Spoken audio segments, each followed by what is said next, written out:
prazer estar aqui e falar um pouquinho do PEC. O PEC é o Pacto Ecológico Capixaba. Ele é uma proposta metodológica voltada à transição da agricultura convencional, que utiliza agrotóxicos, para uma agricultura orgânica, de base agroecológica, que tem em vista exatamente a extrapolação de alguns limites ambientais planetários. Entre eles, eu destacaria a questão da intoxicação dos organismos vivos.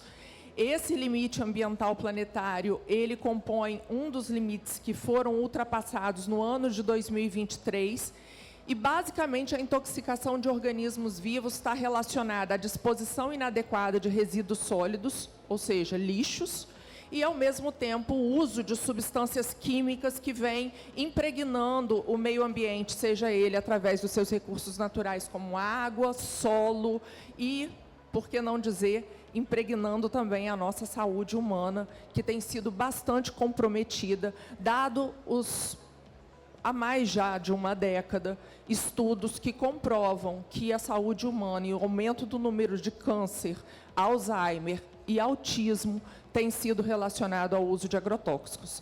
Então, esse projeto metodológico, ele tem por objetivo fomentar entre os municípios a política pública de agroecologia e produção orgânica, que, muito embora seja uma verdadeira política pública, ainda se mostra um tanto quanto tímida quando a gente analisa aquilo que se verifica no âmbito dos territórios. Como é que eu passo isso aqui? Bom, a contextualização de cenário é: por que então a política pública ela é tão frágil do ponto de vista do território do município? Nós tivemos aí, durante a década de 70, 80, um movimento do campesinato, ele foi muito fortalecido. Ele andava par e passo com o movimento da saúde, que ganhou êxito e fortaleceu e veio a se concretizar por meio do Sistema Único de Saúde na década de 80. A Marcha das Margaridas, como eram conhecidas as marchas das mulheres agricultoras, da agricultura familiar, caminhando por condições que caminhavam e marchavam mesmo em Brasília e em outros territórios do nosso país, marchavam pleiteando o quê? Condições de vida digna no campo. E aí, esse movimento ele veio ganhando um decrescente, ele veio decrescendo a partir dos anos 2000. Houve uma fragilização do movimento campesino. Mas não foi só isso.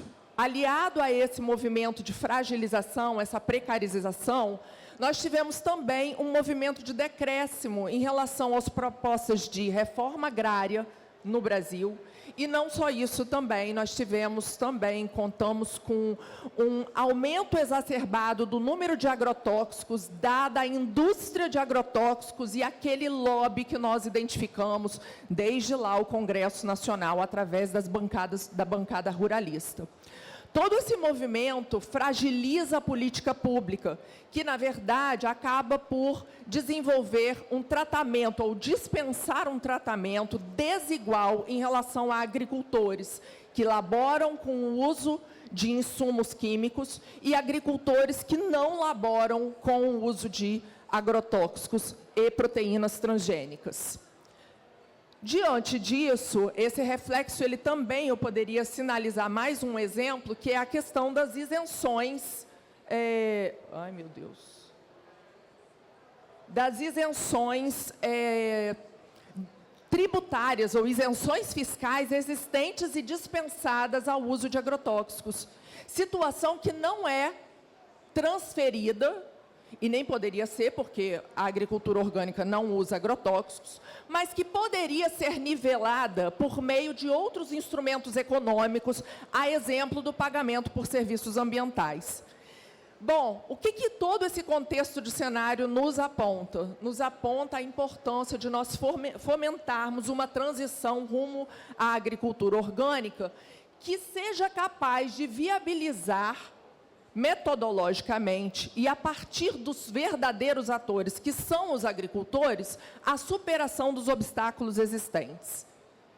E aí, nós traçamos uma metodologia baseada numa primeira etapa de diagnóstico situacional de cada município. Esse diagnóstico foi aplicado aos 78 municípios capixabas e, posteriormente, nós fazemos uma mobilização e uma articulação com todos os prefeitos municipais, situação que depois origina o Protocolo Municipal de Ação, que basicamente é uma construção coletiva, não proposta de modo top-down, mas sim bottom-up, ou seja, pegando a base da sociedade, que no caso são os protagonistas da política pública, que são refletidos nos agricultores, e trazendo eles para a discussão e para a concretização da política pública.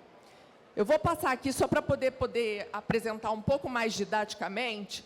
A elaboração desse diagnóstico, então, ela é realizada, nós já temos esse levantamento, depois eu mostro para vocês, foram mais ou menos 30 e poucas perguntas, a 40, que foram formuladas e direcionadas a cada um dos municípios para que eles nos trouxessem informações básicas, sem as quais não se pode pretender avanço nenhum, a partir dos instrumentos que a própria política de agroecologia e produção orgânica sustenta.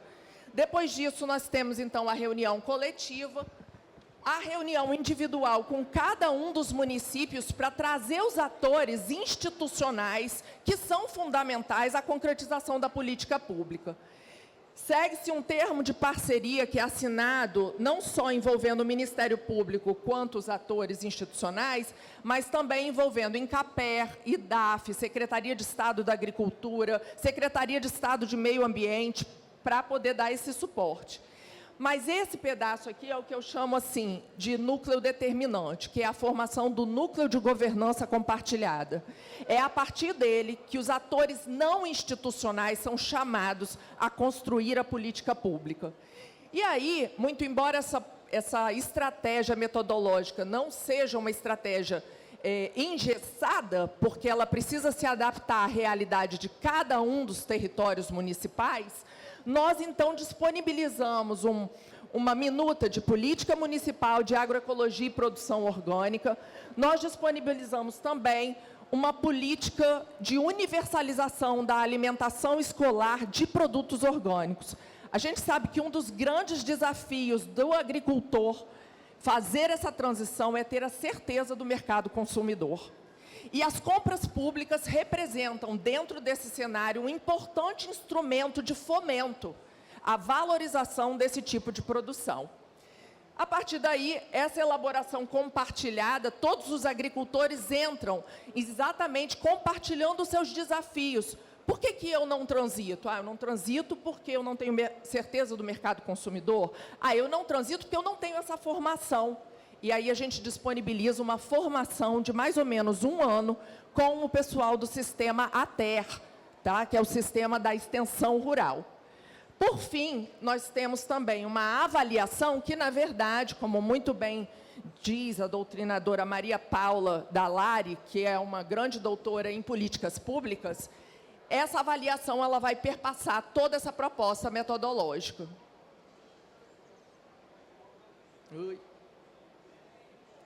Bom, dentro daquele protocolo de ação, eu tenho mais 1 minuto e meio, mas o que eu queria deixar? Essas etapas são as etapas de elaboração do protocolo de atuação.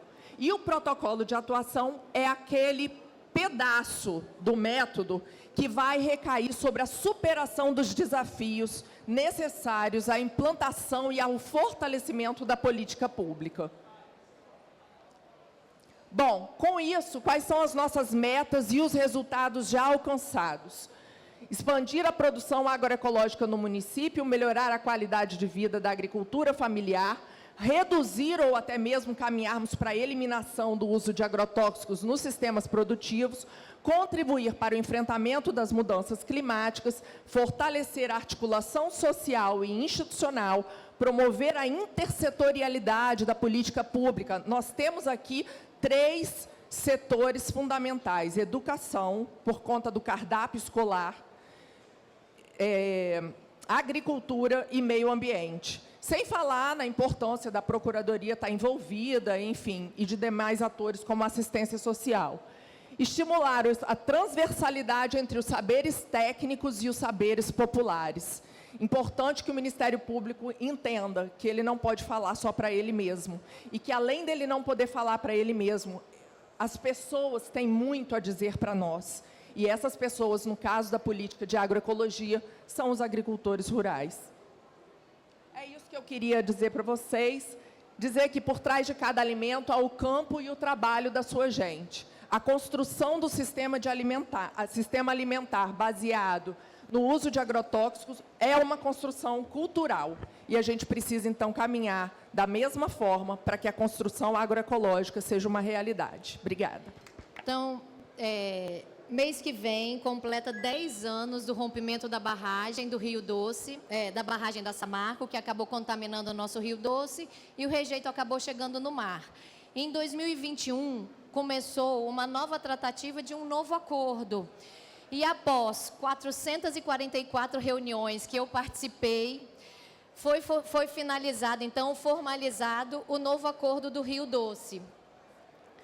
E esse acordo, na verdade já vou passar tudo bem rápido, esse acordo foi um acordo no valor de 170 bilhões de reais, 100 bilhões de reais são recursos novos para serem executados através de políticas públicas, 32 bilhões de reais são obrigações que vão continuar como obrigações da própria empresa, dentre elas as indenizações individuais. E isso, então, perfazendo 132 bilhões de reais de recursos novos, que esse novo acordo acabou trazendo. E a Fundação Renova estima que ela também, ela informa que ela também gastou 38 bilhões de reais ao longo desses 9 anos, 8 anos que ela existiu e que o novo acordo acabou culminando com a sua extinção. Então, o valor total desse acordo foi um valor de 170 bilhões de reais que a gente está agora com o desafio de executar e fiscalizar todo esse recurso. O acordo do Rio Doce, o impacto no Rio Doce, a gente sabe que 11 municípios são diretamente impactados e eles, então, são o foco principal das ações decorrentes desse acordo, que são os municípios da Calha do Rio Doce, Baixo Guandu, Marilândia, Colatina e Linhares, e os municípios do litoral, que começam em Conceição da Barra, São Mateus, Aracruz, Serra, Fundão. Anchieta foi indiretamente impactada pelo impacto econômico e Soretama também acabou sendo impactada também. Então, a gente considera que 11 municípios do Estado do Espírito Santo foram diretamente impactados. Só que para a gente falar numa recuperação ambiental, a gente tem que tratar a bacia como um todo. Então, o acordo, os recursos desse acordo, principalmente para a área ambiental, eles abrangem mais 22 municípios, totalizando, então, dos nossos 78 municípios, 33 municípios, que vão poder receber recurso desse acordo para ações que já estão especificadas dentro do acordo. É um acordo de 1.300 páginas, dividido em 23 anexos, mas a gente consegue, e se vocês precisarem, com a ajuda, eu consigo também passar os pontos para vocês, quem tiver, dos seus municípios, do interesse. E aqui eu só fiz um detalhamento, assim, como são inúmeros impactos, inúmeros danos, desde a questão da saúde, a questão do meio ambiente, a questão da indenização das pessoas. Então, o acordo ele veio trazendo essa divisão de valores já dentro dele, essa previsão. E aí eu já gostaria de destacar, do total do acordo, que são 20 anos de pagamento de acordo, então esse valor também, 170 bilhões, vem de forma parcelada. Mas, por exemplo, a segunda linha já fala, para povos e comunidades tradicionais, tem um recurso de 7,8 bilhões de reais. Tem um programa específico de transferência de renda para as pessoas, principalmente pescadores e agricultores atingidos, no valor de 3,7 bilhões de reais. Foi estruturado também um programa de retomada econômica, que muitas atividades, seja atividade da pesca, seja atividade da agricultura, do turismo, foi também fortemente impactada nesses municípios. Então, tem um recurso de 6,5 bilhões de reais. Tem um fundo específico para ser deliberado pelas próprias comunidades, as comunidades que vão decidir o que vai fazer de recurso e projetos coletivos com esses recursos. Um fundo de 5 bilhões de reais. Tem também dinheiro para assistência técnica social, assistência social, 640 milhões de reais.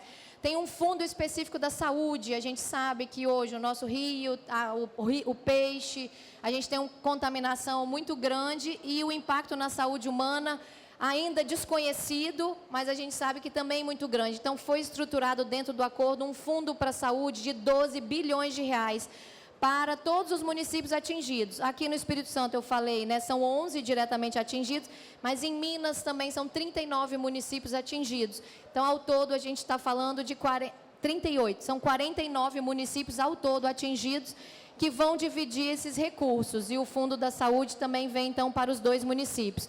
A gente tem uma rubrica específica para saneamento básico, 11 bilhões de reais vai para saneamento básico, para universalizar o saneamento básico desses municípios aqui do Espírito Santo, 33 municípios aqui do Espírito Santo. A gente tem uma rubrica específica para tratar da pesca, tem um valor bem significativo que são para as iniciativas estaduais. Esse é um recurso que vai virar política pública. É um recurso que o próprio Estado vai poder aplicar dentro de um rol de atividades que a gente elencou dentro do acordo. E no valor, tanto para Minas e Espírito Santo, no valor, né, aos 2 juntos, de 23 bilhões de reais. Tem um fundo específico que é para infraestrutura e mobilidade, 4,3 bilhões de reais, que 2,2 bilhões desse fundo vem para duplicação, né, parte da duplicação da nossa BR-262, porque é justamente a BR que liga os 2 estados. A gente está falando também que tem um recurso específico para os municípios atingidos, 6 bilhões de reais. Tem um recurso específico para a área ambiental, né, só a parte do governo federal tem um fundo de 8 bilhões de reais, mas o Estado também fica com um fundo específico, o Espírito Santo especificamente, um fundo de 3 bilhões de reais só para a área ambiental. A gente tem um fundo para tratar enchentes e efeitos climáticos, no valor de 1 bilhão de reais para cada um dos estados também. Tem um programa também específico que pela Fundação... Pelo trabalho que foi realizado pela Fundação Renova, ao longo desse processo, foi identificada uma violência de gênero muito grande que ocorreu. Então, dentro do acordo, foi reservado o valor de 1 bilhão de reais para a construção de um programa específico para as mulheres atingidas. E aí, esse programa, inclusive, a gente está rodando todas as comunidades, porque vai ser um projeto construído junto com as mulheres atingidas, elas que vão decidir quais vão ser a destinação e as diretrizes da utilização desse recurso de 1 bilhão de reais. Então, ao todo, no total aqui, a gente fala, né, dessa primeira coluna, 100 bilhões de reais. E nos 18 primeiros meses desse acordo, que vão vir 3 parcelas, a gente fala, eu fiz aqui uma estimativa, né, dos valores que vêm, só para a gente ter conhecimento do que vem para o nosso estado e o que vem também para todo o estado como um todo. Então, pelo Espírito Santo, 18 bilhões de reais está destinado especificamente para o governo do Espírito Santo gastar aqui no estado do Espírito Santo. Mais 9 bilhões de reais que vem do Fundo da União, que também vai ser revertido para o estado do Espírito Santo. Os municípios recebem também uma parte, né, os municípios que efetivamente aderirem ao acordo. E eu acho que aqui que é um ponto importante para nós, né, da parte mais prática mesmo. As obrigações, foi criado dentro do acordo um comitê de fiscalização, Governo do Estado, Ministério Público, Defensoria e MPF, que a gente fiscaliza as obrigações que ficaram a cargo das empresas, porque a Vale, Samarco e BHP continuam responsáveis por várias medidas de reestruturação e reparação ambiental. Então, esse comitê fiscaliza essas obrigações. O recurso que vem específico para o Estado do Espírito Santo, ele internaliza como política pública, vem para os cofres públicos e aí, dentro, né, das nossas atribuições ordinárias, Ministério Público, Tribunal de Contas, a gente vem fazendo, então, a fiscalização desses recursos que estão sendo transferidos diretamente para a conta do Espírito Santo. E aí... Só que no final, assim, para a gente ter uma rastreabilidade desses recursos que chegam aqui para o Estado do Espírito Santo, o Estado do Espírito Santo ele fez uma divisão em 9 contas específicas, né? Então, ele tem uma conta específica da saúde, uma conta específica para receber a questão da pesca, do fundo enchente, da assistência social. E esses valores, né, a gente já, na verdade, em outubro agora, faz 1 ano que a gente assinou esse acordo, já foi depositado o valor de 1,8 bilhões de reais para o Estado do Espírito Santo, que ainda está estruturando as formas de execução desses valores, mas que estão todos eles dentro de contas específicas para a gente conseguir acompanhar. Então, o GTRD está à disposição, né? Qualquer dúvida, a gente sabe que são 11 municípios diretamente atingidos, mas 33 municípios aqui do Estado do Espírito Santo podem receber recurso desse acordo, e parte do recurso que vai para o Estado, ele também tem uma possibilidade, 20%, de aplicar fora desses 33 municípios para algumas medidas compensatórias do Estado. Então, acaba que todo o Estado do Espírito Santo e todos nós, por consequência, né, Ministério Público, a gente vai acabar, de alguma forma, também tendo que trabalhar e fiscalizar esse acordo. Então, estou à disposição. Obrigada. Fechei no tempo. E vou tentar falar rápido, vou apresentar, daqui a pouco eu pego a tela. Eu queria dizer o seguinte, dividir com vocês.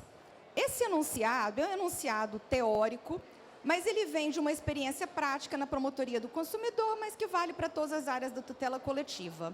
Ele vem de uma angústia decorrente de como direcionar os recursos, o dinheiro que a gente obtém em condenações em ações civis públicas ou em acordos relacionados a duas situações: a dano moral coletivo e a multas por descumprimento de acordos.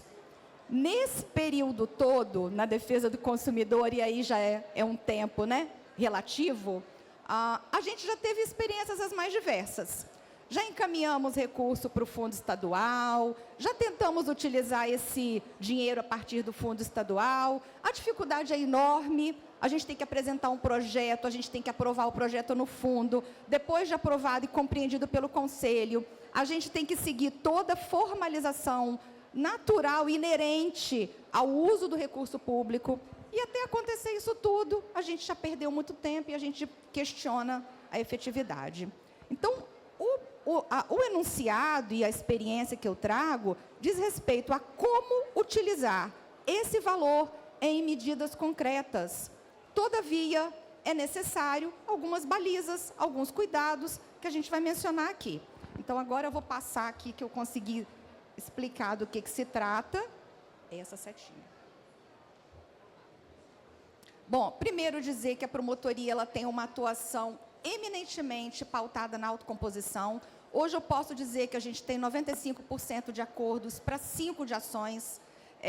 Aqui eu fiz um resumo, né? Ano passado, 23 acordos, 1 ação e 2 execuções de TAC. Esse ano, 36 acordos, nenhuma ação coletiva até julho. Agora a gente tem uma e provavelmente a gente vai ter outra que a gente não está conseguindo acordo. Então, essa reflexão nesse cenário, ela é bem impactante. Trouxe aqui um acordo que a gente diz que era aquele precursor, o primeiro que a gente teve que se debruçar, foi numa ação civil pública contra Casas Bahia. Era uma prática, gente, a prática que a gente chamava de embutec. Os vendedores eram coagidos, veio até da Justiça do Trabalho, eram coagidos a vender garantia estendida e outros penduricalhos. E aí, aqueles que não vendiam recebiam um cartão vermelho. E nós tivemos que entrar com ação. Na ação, a gente obteve, na época ainda era uma tutela antecipada. E neste acordo, quando a gente sentou para fazer o acordo com a Casas Bahia, a gente iniciou esse raciocínio, porque a gente foi apurar o valor, ali, né, fizemos o acordo da obrigação de fazer, e a parte do dano moral coletivo a gente dividiu. A gente pegou a baliza de uma multa que seria aplicada pelo PROCON estadual e a gente dividiu. Metade foi para o Fundo Estadual de Defesa do Consumidor e a outra metade a gente converteu nesses 10 kits que serviram para a estruturação de 10 PROCONs no Estado do Espírito Santo. Era uma área já de atuação da Casas Bahia, era bom para ela dava mesa, cadeira, computador, impressora, no break, e era bom para a gente, porque a gente fortaleceu uma política que já havia, que era de estruturação do Sistema Municipal de Defesa do Consumidor. Dali para frente, foram várias outras experiências nesse sentido, todas pautadas em projetos já existentes no Ministério Público e que abrangem as relações de consumo. Aqui eu fiz uma lista, porque a gente tem um trabalho aqui, né, uma dobradinha com Isabela, com Bruna, com Sabrina, com Vanessa, né, que é esse da segurança dos alimentos, em especial do Fórum de Combate aos Impactos dos Agrotóxicos e Transgênicos. E a gente tem, para a gente conseguir fazer essa coleta e descobrir se aquele produto, né, FLV, fruta, legume e verdura, se ele está com agrotóxico irregular ou não, a gente precisa de ter laudo. E o Programa Nacional, que é o Paranacional da Anvisa, são pouquíssimos laudos. Então, nós começamos a converter praticamente todos os acordos de dano moral coletivo, dano extrapatrimonial coletivo, em laudos de agrotóxicos. Todos, gente. Então, vou dar um exemplo de uma situação que muito dificilmente eu conseguiria uma condenação no Poder Judiciário. Um posto revendedor de combustível que vende combustível adulterado. Ele vai sentar, ele vai fazer o acordo, ele vai se comprometer a monitorar o combustível. Mas, a partir da multa da ANP, a gente oferece a proposta do dano extrapatrimonial coletivo e que aí vai para o laudo de agrotóxicos. Então, aqui são vários, né? No decorrer desse tempo, com o EPA, Poço Marcela, Carone, gás, combustível adulterado, dever de informação, inúmeros, e que ali a gente foi enriquecendo, robustecendo o nosso programa de monitoramento de agrotóxicos. Esse é um exemplo. Um outro exemplo são acordos com as 3 telecoms agora, as 3 principais, em razão de acordo anterior não cumprido, em que a multa pelo descumprimento do TAC, que era multa de 2, 3 milhões, ela foi convertida na instalação do sinal em uma região em que não havia obrigação dessa prestação. Então, a gente recorre à Anatel, a gente verifica o mapa do Espírito Santo, a gente conversa com a SEAG, quais são os distritos que precisam do sinal, e ali a gente fez esses 3 acordos com as 3 operadoras. Depois disso, a gente fez mais um acordo com a Claro, que foi já numa condenação com trânsito em julgado, também para instalação de sinal, que foi bem recente. As justificativas para essa estratégia, né? Um benefício concreto para a sociedade, porque a gente consegue ver concretamente. É o computador que está chegando no PROCON, é o laudo de agrotóxico que está monitorando, é o sinal de telefonia num lugar que não tinha, é uma facilitação de aderência do investigado da empresa. A empresa, quando ela percebe que ela não vai simplesmente pagar, vai para um fundo e que ela não sabe para onde vai, que ela vai aplicar numa situação concreta, ela tem uma aderência muito mais rápida, muito mais fácil. E, além disso, a agilidade, a efetividade, a rapidez para a gente chegar nesse objetivo. E aqui a gente chega no enunciado que eu peço carinhosamente aos senhores que votem aqui como aprovado, para ele poder fortalecer a nossa atuação daqui para frente e a de todos nós.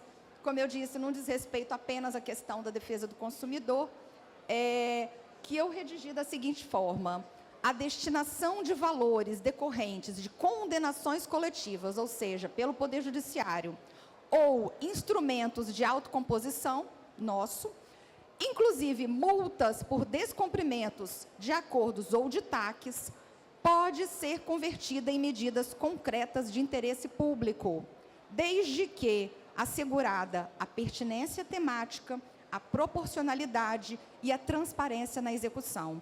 Para finalizar, que eu tenho 1 minuto e 20, a gente tem uma normativa do CNMP que nos permite, e uma resolução conjunta do ano passado, do CNMP com o CNJ, que também traz essa baliza.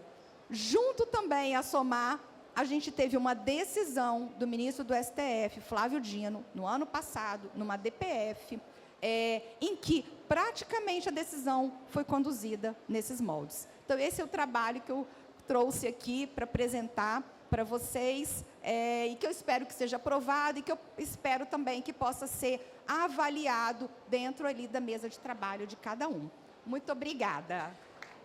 Eu trago aqui para os senhores uma ação civil pública que ingressei em Venda Nova, e o objetivo é bem simples. O primeiro, chamar a atenção dos colegas para um artigo 14 da Lei da Política Nacional de Meio Ambiente. Ali tem um aspecto que às vezes a gente se esquece, que foi extremamente útil e eficaz no resultado que eu obtive nessa ação civil pública. A segunda segundo item que eu queria chamar a atenção é a comunicação com o segundo grau. A gente, quando entra com a ação civil pública e ganha uma liminar, nós precisamos acompanhar o resultado perante o Tribunal de Justiça. Se a gente não fizer isso, muitas vezes a gente perde o trabalho. Então, Venda Nova, como vocês puderam ver no mapa, nós no estado somos 78 municípios, 11 deles apenas têm 40% de cobertura da Mata Atlântica. O resto já está menos, e a gente está tentando manter isso, né, doutora Bruna? É isso para mais. E Venda Nova tem a peculiaridade de estar ali na região mais cobiçada do estado, que é Pedra Azul. E a gente, tanto Venda Nova quanto Domingos Martins, a gente tem sofrido da especulação imobiliária de forma muito intensa. E este caso chegou para mim, e aí eu quero falar também do meu erro. Eu recebo, doutor Hermes, cerca de 80 extrajudiciais todo mês. É a média de Venda Nova, de tudo o que aparece.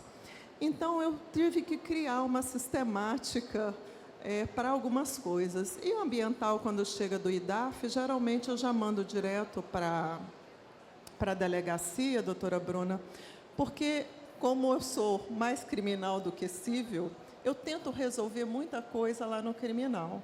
Mas isso, por incrível que pareça, ficou perdido na delegacia. E não foi feita nenhuma consideração, e eu cometi o erro de não verificar o tamanho da área degradada, que chegava a 62.871 metros quadrados. Bem, fui surpreendida depois com um e-mail vindo do advogado que já tinha envolvido a presidência do IDAF, deputado federal, para fazer um TAC, onde se propunha nada mais, nada menos do que mais 71 mil metros quadrados de desmatamento de Mata Atlântica, inclusive reserva legal. E aí, parei tudo, corri atrás, comecei a mobilizar o CAOA, mobilizei IDAF, mobilizei IBAMA, mobilizei todos os órgãos ambientais que os senhores podem imaginar, e mais o Poder Judiciário, que eu já cheguei conversando da gravidade do que estava acontecendo. E dois aspectos importantes foram conseguidos nesta mobilização com os órgãos ambientais.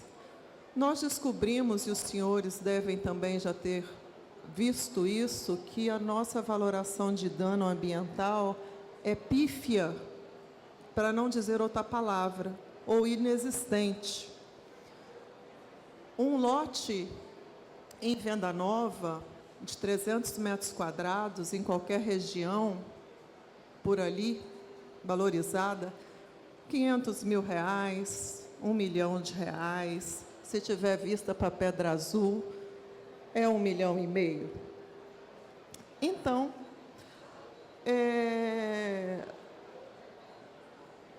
essa valoração foi feita na minha ação civil pública. Quando eu vi aquilo, doutora Bruna, eu falei com a equipe técnica do CAOA, este eu não uso, porque isso não vai dar certo. Você ter R$10 mil de multa quando você vai vender um lote, Sandra, por R$500 mil? Qual agressor do meio ambiente que vai cumprir isso? Nenhum.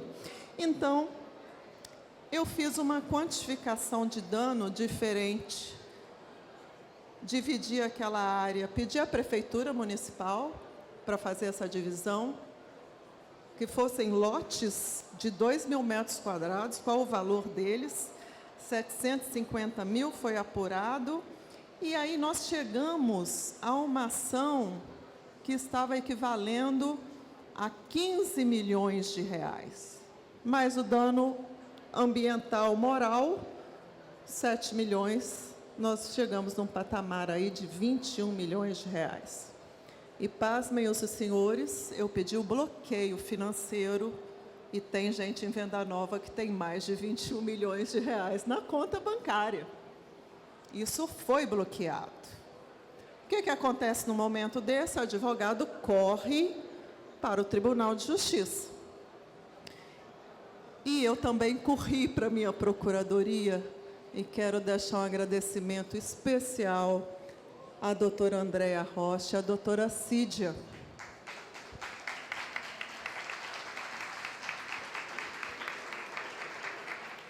E eu fiz um pedido único a elas.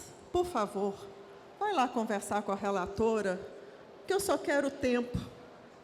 Eu preciso de um tempo para fazer um acordo, porque se essa liminar cai por terra, nós não vamos conseguir reverter este dano ambiental.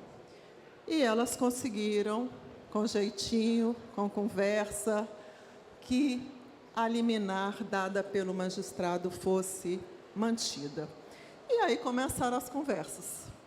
Eu não sei quantas reuniões, doutora Elaine, eu fiz com os advogados. Está lá no meu GAMPS, mas essas eu não contei. Foram várias, várias. E eu me mantive firme com a ajuda da liminar construída naquele momento.